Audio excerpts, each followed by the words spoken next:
조용한 아침의 나라 조선. 그 땅을 향한 하나님의 사랑을 전하기 위해 복음을 들고 조선 땅을 찾은 백안의 서양 선교사들. 아직은 쇄국 정책과 신분제도로 인하여 종교의 자유가 없던 조선 땅에 교육과 의료를 통한 복음 사역으로 조선 땅의 아픔과 미래의 희망을 전해주던 그들. 나라를 잃은 조선 백성을 위해 목숨을 걸고 일제에 저항하며 3.1운동의 배후 혹은 조력자였던 그들. 목숨을 위해 신사참배를 강행하던 조선 땅에 진리를 위해 신사참배를 거부했던 그들. 조선 땅에 복음을 전하기 위해 자신의 목숨을 돌보지 않고 땅 끝까지, 그리고 한 생명이라도, 그리고 모두가 버린 나병 환자까지 끌어안은 그들. 아버지를 이어 4대가 한국 땅을 섬기던 그들. 약혼자의 죽음을 이어 조선 땅에서 버려진 고아와 과부를 돌보던 그들. 간호사를 양성하며 조선 땅의 보건 증진을 해온 그들. 한국의 생명을 전한 위대한 선교사 50인의 이야기를 만나보십니다. 만일 나에게 줄 수 있는 1000개의 생명이 있다면 그 모두를 한국에 바치겠습니다. 나는 웨스트민스터 성당보다 한국 땅에 묻히기를 원하노라. 이렇게 고백한 조선을 조선인보다 더 사랑한 벽안의 선교사들입니다. 오늘은 프레스톤 변요한 선교사를 소개해드립니다. 존 프레스톤은 미국 조지아주 데카토어에서 1875년 출생했으며 테네시주에 있는 킹 대학, 사우스캐롤라이나에 있는 펄만 대학교를 졸업하고 다시 1900년에 프린스턴 신학교 동대학원에서 신학 및 영문학을 전공하고 문학 석사 학위를 받았다. 그는 후에 한국 선교의 공을 인정받아 모교인 킹 대학과 펄만 대학 그리고 오글소프 대학에서 각각 명예 신학 박사 학위를 받았다. 그는 1903년 4월 18일에 목사 안수를 받고 9월 2일 애니와 결혼한 다음 곧바로 한국으로 출발하여 1903년 11월 아내와 함께 목포에 도착했다. 프레스톤은 미국을 출발해 남장로교 일본 선교부가 있는 고베를 경유해서 1903년 11월 10일 유진 벨, 오웬, 스트래퍼 양 등의 선교사들의 환영을 받으면서 목포에 상륙했다. 프레스톤이 목포에 자리를 잡은 지 얼마 안 되어 유진 벨과 오웬은 광주 선교지부 개설을 위해 떠났다. 이에 프레스톤은 조셉 롤란과 함께 목포 및 인접 도서지방까지 돌보면서 복음을 전했다. 프레스톤은 임성옥 조사를 대동하여 지방 전도 여행을 떠나 강진의 항명리 교회와 해남의 원진교회, 맹진교회, 남창교회를 세웠고 1905년 교장으로 취임한 목포 영흥학교를 최초의 석조 건물로 건축하는데 큰 공헌을 했다. 프레스톤은 광주 선교지부가 확장되자 1909년에 광주로 이동했는데 1909년 오웬이 갑자기 소천하자 오웬이 순회하며 전도하던 순천과 구례 등 전남 동부 지역까지 맡게 되었다. 순천에는 오웬과 지원근 전도사의 노력으로 현재 순천중앙교회인 순천읍교회, 대기리교회, 구상리교회 등이 이미 설립되어 있었고 이때 광주와 순천 지역의 교회 개척을 이끈 조상학이 기독교에 입문하게 되었다. 프레스톤은 유진 벨과 함께 순천을 방문했을 때 순천읍교회에서 매주 50여 명이 모여서 예배를 드리는 것을 보고 적지 않은 도전을 받았다.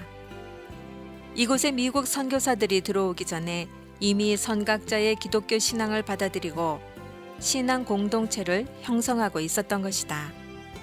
순천읍 교회와 인근 지역 기독교 공동체 발전에 도전을 받은 프레스톤은 순천을 자주 오가며 순천 지역의 선교 기지를 신설해야 하는 필요성을 제시했다. 광주와 순천 사이의 높은 산들이 지역을 격리시키고 육로 교통이 불편해 교회와 신자를 돌보는 일이 어렵다는 점을 지적하면서 남해안 지역과 섬진강 유역을 감당할 선교 기지를 구축할 것을 제안했다. 프레스톤의 제안으로 1910년 선교기지 개설위원회가 구성되고 1911년에는 개설 장소가 논의되었다.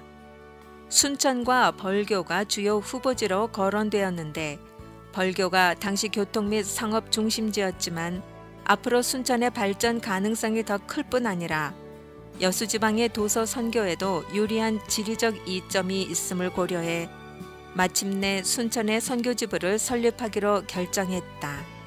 따라서 1913년 1월 순천 선교기지가 순천 매곡리에 구축되었고 프레스톤, 코잇 고라복, 프렛, 안채륜, 리딩햄, 한삼열 부부, 비거, 백 미다양, 듀프리, 두에란 양, 그리어, 기나안 양, 팀몬스, 김로라 박사 부부가 순천 선교지부 개척 선교사로 임명되었다.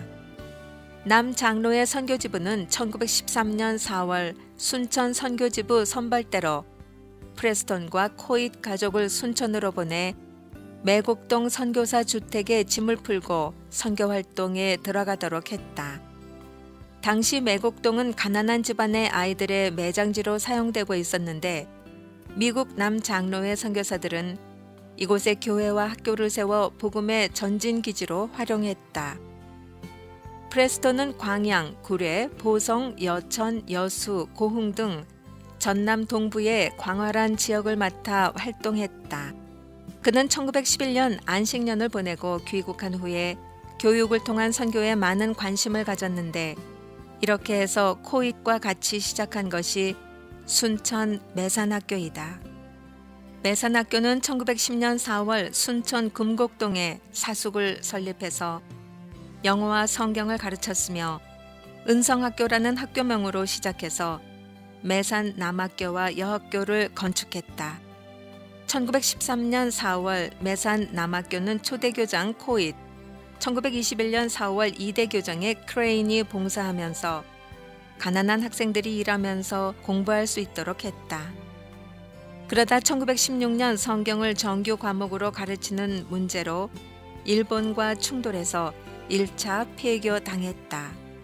1919년 데라우치 총독이 사임하고 사이토 총독이 부임하면서 일본의 한반도 통치 제도도 무단 통치에서 문화 정치 체제로 변화했는데 매산학교가 이때 다시 문을 열었다. 그러나 1937년 9월 일본의 신사 참배 강요가 이루어지자 결국 다시 자진 폐교한 후 1946년 8월 해방이 된 이후에 2차로 복교를 했다. 프레스톤은 현지 교회를 잘 이끌어 나가기 위해서는 현지인을 교회 지도자로 양성하는 것이 더 필요하다고 생각했다. 그래서 농한기를 이용해 농촌 지역 지도자 양성을 위한 달 성경학교를 개설했다. 달 성경학교는 연초에 1개월 동안 성경 공부를 하는 것이었는데 5년간 계속하게 되면 졸업한 후에 교회의 지도자급인 영수가 되거나 조사의 자격으로 개척교회를 담당하게 됐다. 후에 이 달 성경학교는 순천 보통 성경학교로 발전하여 농촌 교역자와 목사들을 많이 배출했다. 또한 프레스톤은 가르치는 일로 끝내는 것이 아니라 직접 교장이 되어 학교 발전에도 크게 기여했다. 미국 남장로회 순천 선교지부는 개설 초기부터 큰 발전을 거듭했는데 그것은 학교를 세워 복음을 증거하고 인재를 양성했을 뿐 아니라 병원을 세워서 사회에 기여했기 때문이다. 남장로회 역시 복음전도, 병원사역, 교육사역이라는 3개 항목을 선교지부 개설의 원칙으로 삼을 정도였다. 프레스톤은 의료 선교사로 순천에 파송된 팀 몬스 부부와 협력해 1915년에 순천 안력산 병원을 세웠는데 이 병원은 35개의 침대, 좋은 설계와 시설을 갖춘 병원이었으며 이곳을 통해 수많은 극빈자가 의료 혜택을 받았다. 그뿐만 아니라 이곳을 찾는 이들에게 복음을 전해 복음 전파에도 막대한 공헌을 했다. 프레스톤은 여러 교회를 순회하고 관리하고 개척했다.